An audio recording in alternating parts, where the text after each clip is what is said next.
It's cold and flu season for everyone. That includes our four-legged friends. Joining us tonight from Crossroads Animal Hospital is Dr. Craig Hyden. Thank you for being here. No, thank you. Now, this is something that I would imagine a lot of folks don't think about if they're pet owners. They think, oh, I got to get my kids a flu shot.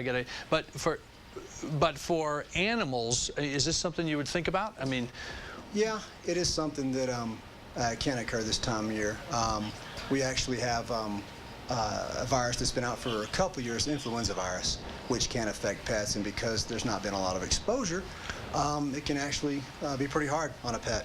There's always the kennel cough, the bordetella that's been out and about, and we see that because people take a lot of trips this time of year. Sure. Holiday season, their animals are boarded more and so forth. And so it's really a constant throughout the year, but we see a lot of it during the holiday season as well. But the influenza aspect is the one aspect that can really wreak havoc on a pet. Are there symptoms that folks should look for in their pets? I mean, obviously it seems pretty obvious with a cat or a dog, but is there, or with a child, but a cat or a dog, are there symptoms you look for? Well, yes, there are. You know, it's very similar to what happens in people as well. You know, they can have runny noses, things of that nature, and a bad goose honk, deep cough. The scary thing is that influenza virus can start out and mimic the kennel cough aspect, or virus, if you will. And so some people that have experienced the kennel cough issues in their dogs in particular may blow this off.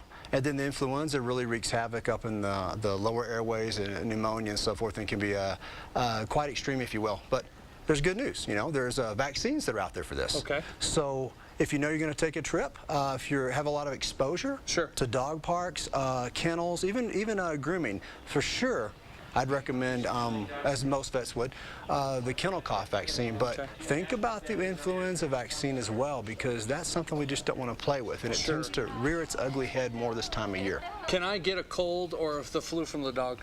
You know, the answer they taught us in school is no. But guess what? I've seen things too many times where people have told me that they've had a horrible cold and turn right around and the dog's got the sniffles. Keep in mind, viruses mutate. And they may not work the same in the animal as they do in the person. So I guess the answer I'm supposed to tell you, Joe, is no, they don't, but things do happen with viruses. Okay, very good. Well, if you have any questions for Dr. Hyden, you can simply log on to our website tonight, ColoradoConnection.com. We're having a live chat starting at 7 o'clock, and he will take all your questions. If there's any that you feel I missed, log on and chat away. Thanks for being here. I appreciate it. Thank you. It's a pleasure to meet you. Thank you, Joe.